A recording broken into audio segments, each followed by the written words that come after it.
ang balita na never pa nangyayari sa kasaysayan na ang isang E-rank hunter na ngayon ay naging official S-rank hunter. At hindi lang yan, dahil alam na mismo ng The Ultimate Hunter kung sino ang pinakamalakas. At wika pa nito, naging katawa-tawa daw ang kanyang nickname.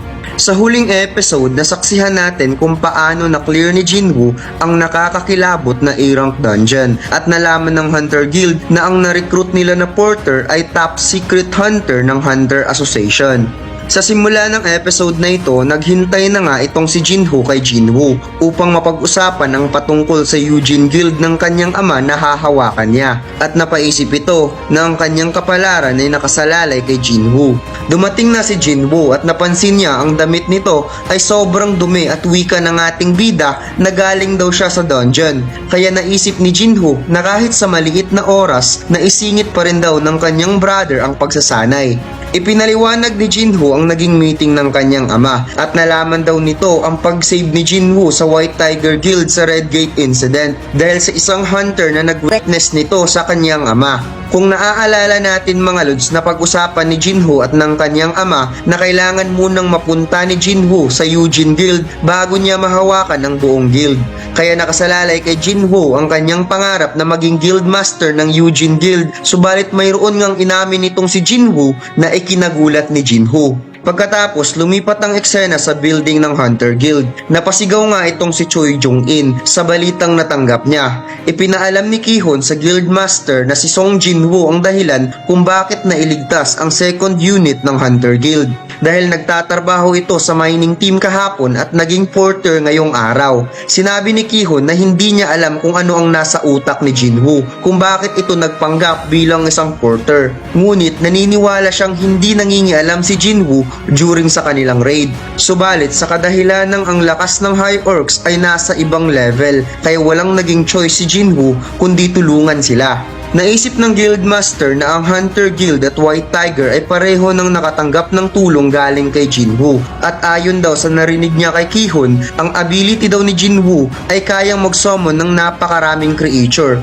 assassin kung gumalaw at mag-raise ng patay na monster na kayang sundin ang lahat ng kanyang pinag-uutos. As of now, yan pa lang ang report patungkol sa ability ni Jinwoo. Subalit naniniwala siyang marami pa itong kakayahan na hindi pa ipinapakita. Tinanong ni Choi Jong-in si Ki-hon kung sino ang mas malakas sa kanilang dalawa. Sinabi ni Ki-hon na mayroong tatlong posisyon ang attack force, attack duty, tank duty at support duty. At kapag isa sa mga ito ay ma-disable, malalagay sa panganib ang attack force. Subalit si Jinwoo ay nasa ibang level na. Hindi niya kailangan ng tatlong posisyon. At tinanong niya si Choi Jong-in kung kaya ba niyang i-clear ang high rank A-rank dungeon na mag-isa. Napanginig ang Guildmaster sa tanong ni Ki-hon at napasabing ang kanyang nickname na The Ultimate Hunter ay nagmukhang katawa-tawa. Sinabi ni Ki-hon na wala siya sa posisyon para sabihin ito. Subalit si Song Jinwoo ay kailangang mapunta sa Hunter Guild. Sagot naman ng Guildmaster na gagawin niya ang lahat. Kinabukasan, maraming nag-aabang na media sa harap ng building ng Hunter Association, habang si Lee Min-song, ang sikat na celebrity hunter, ay nasa loob ng sasakyan at excited mailabas ang balita bukas kung paano siya dudumugin ng mga reporters at pagkakaguluhan. At wika pa niya na siya daw si Lee Min-song, ang taong may kapangyarihang lampasan ang sangkatauhan. Dumating na rin si Baek Kyun-ho at Choi Jong-in at nagtataka ang mga ito kung bakit maraming media sa labas ng entrance ng Hunter Association. Tinanong ang dalawa kung naparito ba sila upang i-recruit si Lee Min-song at magbahagi daw ito ng mga komento. Sagot naman ni Baek Kyun-ho na hindi siya naparito para kay Lee Min-song at hindi niya kailangang magbigay ng komento. Habang si Choi Jong-in ay sinabing si Lee Min-song ay naka-assign ng contract sa Reaper Guild at naparito siya sa ibang bagay. Kaya nagtataka ang mga reporters na akala ba nila may malaking magaganap dito. Habang naglalakad papasok ang dalawa, nagparinig itong si Yunho na nabalitaan daw niya ang patungkol sa insidente sa Hunter Guild. Sagot naman ni Choi Jong-in na hindi yan makukumpara kung gaano kalala ang nangyari sa White Tiger Guild sa Red Gate Incident. Namatayan daw ito ng E-rank hunter. Tugon ni Yunho, anyways pareho naman daw silang nakatanggap ng tulong galing kay Jinwoo. Sagot naman ni Choi Jong-in na kung wala daw si Jinwoo, hindi makakasurvive ang kanyang second unit. Kaya gagawin niya ang lahat para mapunta si Jinwoo sa Hunter Guild. Biglang nagkainitan ang dalawa dahil gagawin din ni Baek Kyunho ang lahat para mapunta si Jinwoo sa White Tiger Guild.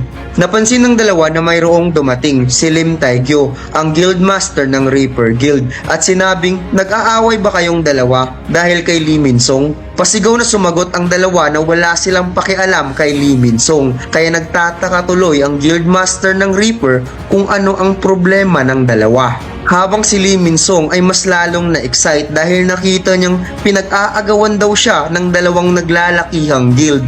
Pumasok na si Lee Min-sung at nakaabang ang napakaraming media dahil sa kasikatan, habang ang ating bida ay nasa likod lamang at nagtataka kung bakit napakaraming reporters. Kaya napagtanto niyang baka alam ng lahat ang patungkol sa kanya, subalit parang hindi naman siya kilala ng mga reporters. Nahirapang makapasok si Jinwoo, kaya nakipagdikdikan na lamang ito sa mga media upang makapasok sa Hunter Association. Hinarang si Jinwoo ng security at pinagalitan nga siya nito at sinabi ng ating bida kung pwede ba siyang makipag-business meeting sa mga higher up ng association. Sagot naman ng security, hanggang dito ka lang, hindi ka makakapasok, bumalik ka na lang bukas. Napaisip si Lee Min-sung kung sino ang tangang ito.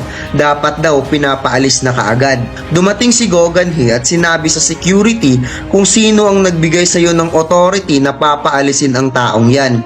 Sinabi ni Go Gun-hee kay Lee Min-sung na alam daw nito na hindi siya binigyan ng authority para bumuo ng press conference dito sa Hunter Association. Kaya naging hilaw tuloy ang ngiti ni Lee Min-sung habang sinasamahan ni Go Gun-hee si Jinwoo papasok sa building. Nagtataka ang media kung sino ang taong yun. Bakit ito sinasamahan ng chairman papasok? Inutusan ni Lee Min-sung ang kanyang tauhan kung anong meron sa lalaking yun. Bakit giniba nito ang kanyang inauguration? Hindi niya alam tuloy kung paano ibalik ang kanyang mode.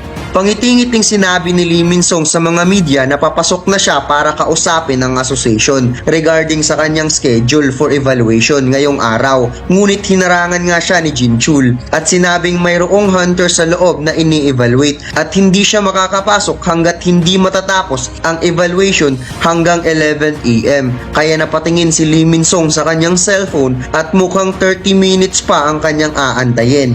Binulungan niya si Jin Chul na ang kanyang ama daw ay Vice President ng Eugene Architecture, ang company na may napakalaking sponsorship ng Hunter Association, at kaya ba daw tanggapin ni Jin Chul ang kanyang consequences sa ginawa nito sa kanya. Sagot naman ni Jin Chul na kaya niya. Nagalit nga itong si Lee Min-sung kung sino ba daw ang hunter na nasa loob. Sa tingin ba daw ni Jin Chul na mas magaling sa kanya ang hunter na yon? Sagot naman ni Jin Chul na kung sasabihin niyang oo, kaya bang tanggapin ni Lee Min-sung ang consequences.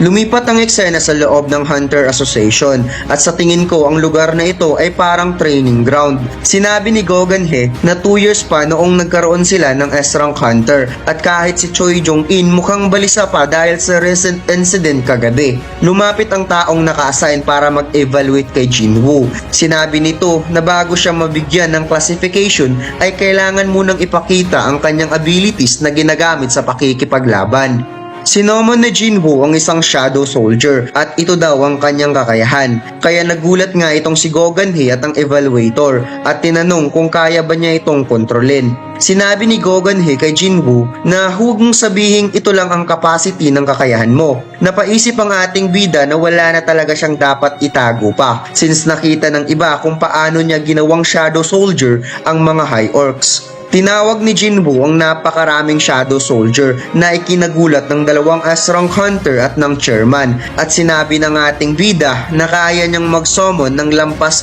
100 creatures. Nakita ni Baek Kyunho kung gaano kalakas ang umaapaw na kapangyarihan galing sa katawan ni Jinwoo at sigurado siyang mas iba ngayon kumpara noong una silang nagkita. Habang tinititigan ni Jinwoo ang kanyang bagong hunter license, sinabi ni Yunho kung pwede sana mag-usap sila kahit kaunting oras lang. Habang si Jinwoo ay mukhang tatakas na naman at sinabing, sorry, marami pa kasi akong gagawin.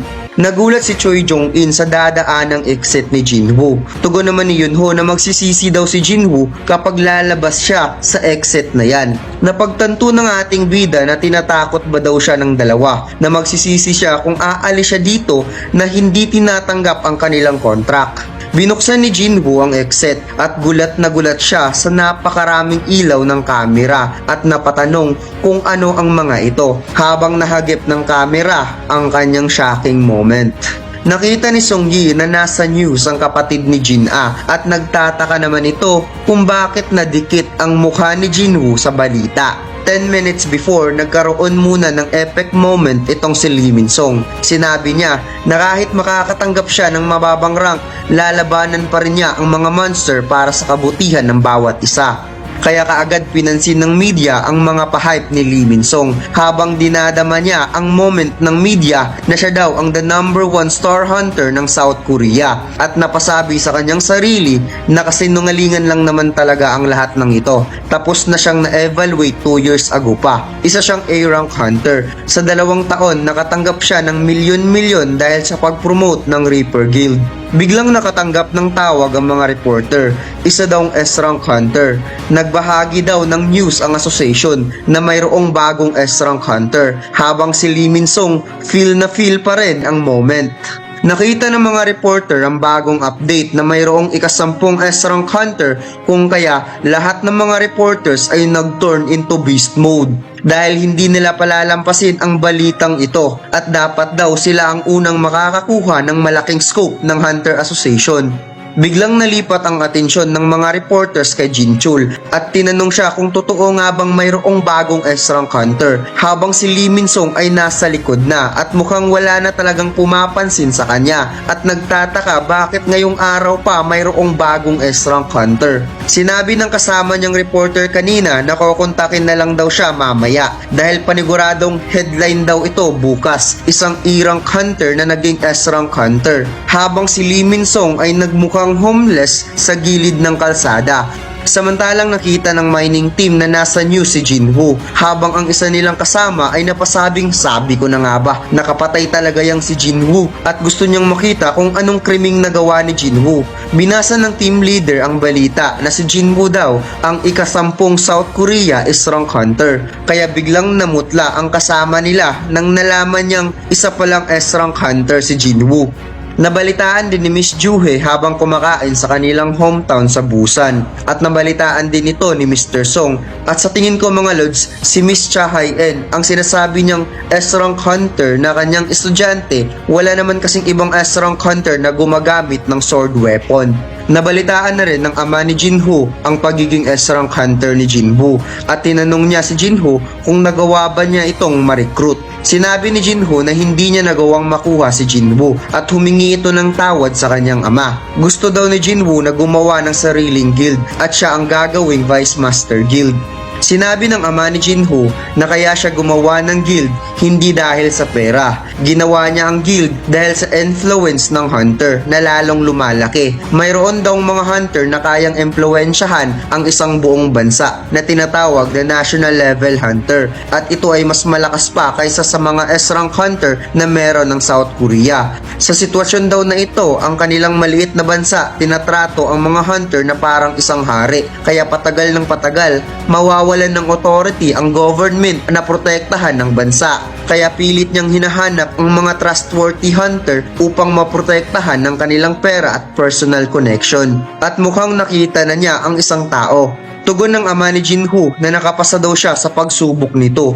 Ibibigay niya ang buong Eugene Guild sa kamay ni Jinwoo at maghanap daw ito ng tapat na hunter upang mapangalagaan ang kanilang kayamanan. Nagpapasalamat si Jinwoo sa kanyang ama, subalit hindi niya ito tatanggapin dahil sasali siya sa guild ni Jinwoo at siya ang magiging vice master ng guild. Lumipat ang eksena kay Jinwoo at makikitang pinagkakaguluhan siya ng media at sinabi nito na tumingin daw sa kanila at ngumiti upang makita ng buong bansa ang bagong S-rank hunter. Hinawakan ni Yunho ang balikat ni Jinwoo dahil gusto sana niya itong pabalikin sa loob. Subalit bigla nga itong nawala at napunta sa likod ng mga reporter na ikinagulat ng lahat habang napangiti na lamang si Jung-in dahil paanong nangyari ang isang mage class hunter na kayang gumalaw na parang isang assassin. Samantalang si Yunho hindi mapigilang uminit dahil hindi man lang nasundan ng kanyang mga mata ang paggalaw ni Jinwoo at sigurado siyang sa current magical power ngayon ni Jinwoo base sa kanyang nakikita, mas malakas pa ito kaysa sa kanila. O di kaya si Jinwoo ang isang hunter na kayang mag-level up continuously. At dito lang nagtatapos ang ating kwento mga lods. Huwag mo sanang kalimutang mag-like, comment at mag-subscribe sa ating YouTube channel at mag-follow sa ating Facebook page. Salamat!